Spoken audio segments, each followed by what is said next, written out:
Stanley Wilson was supposed to carry the ball for the Bengals in Super Bowl 23. He scored 2 touchdowns in the team's first playoff game back in that 1988 season. As Jim Rhome reports, Wilson was already a 2-time offender of the NFL's drug policy when he gave into his addiction one last time, the night before the Super Bowl. Back to throw Montana. Steps up, throws. Touchdown, 49ers! Stanley Wilson was that wide striding, quick darting, left and right kind of a runner that would have been perfect for that day. A 10-yard pass. The 49ers have scored. If he plays, I think we win. You know, I feel that in my heart. But he didn't play.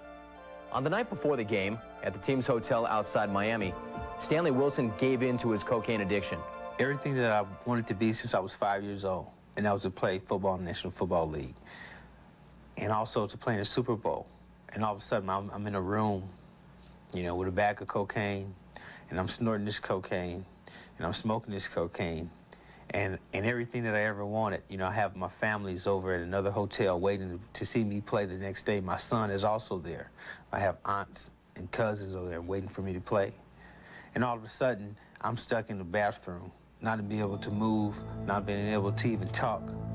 And my coach comes in and he sees me sitting there, you know, in a cocaine stupor.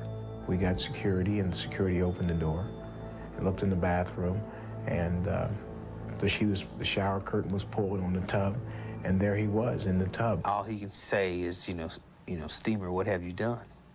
And I was just lost for words.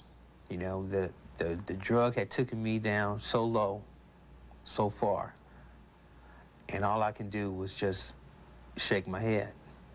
And I started to quiver and shake, and I didn't want anyone to see me. Stanley was driven 40 miles back to the team's headquarters in downtown Miami. Once there, the Bengal coaches put him in a room while deciding what to do. I didn't want to live. I didn't want to do anything. I just knew that I had to get out of there. They had security everywhere in that place, but I was so devastated that I just took off down the fire escape and just started walking the streets of Biscayne Boulevard. And, you know, it was a very lonely experience, very lonely, very empty, very black. And I felt so insecure about being a human being, let alone a football player. And I never could shake that. For the next 2 days, while family and friends worried, Stanley Wilson was nowhere to be found. I thought there was a good chance he was dead.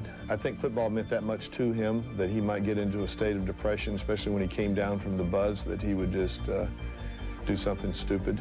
I found myself in a crack house, guns and Uzis everywhere, and you know, when you are in a cocaine stupor like that, you have no consciousness of reality or nothing, and I'm taking out thousands and thousands of dollars, and I'm surprised that no one took a gun and shot me and robbed me. You know, I ended up walking the streets too and getting a motel room and sitting there, and some guy, I ended up meeting some guy and getting high with him, and I had got so high and so scared and so paranoid that I couldn't leave the room, that I had him go buy me the cocaine and giving him thousands of dollars, not knowing if he was going to come back. You know, and I was so devastated that I never watched the Super Bowl. Stanley, when you came out of the stupor and you came to and realized what had happened, what was your first thought then? I couldn't scream, I couldn't yell, I felt paralyzed. I felt trapped and incarcerated then. I feel like I've been doing time up until the point that I became born again, because the cocaine told me where to go, what to do, how to do it, when to wake up, when to go to sleep. How hard has it been for you to accept that you decided to get high instead of playing the biggest football game of your life?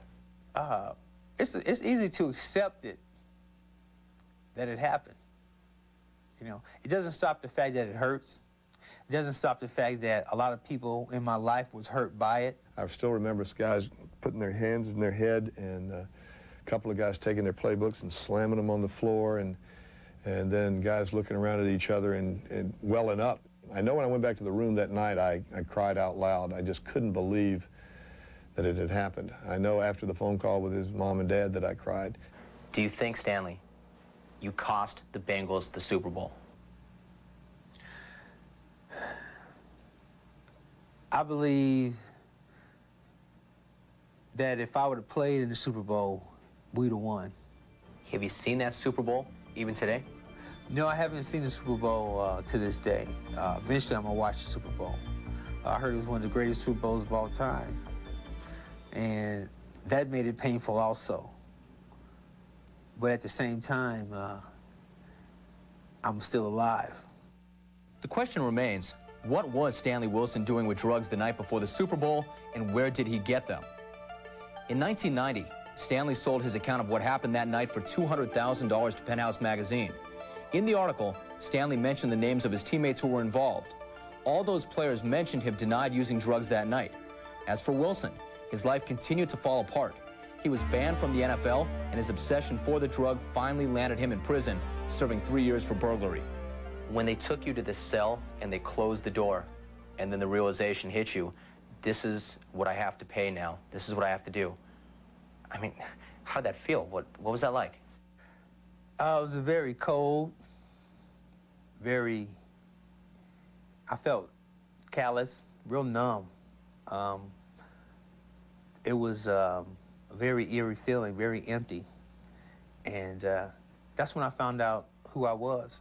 See, I didn't have the bank account, the fancy car, the nice home anymore.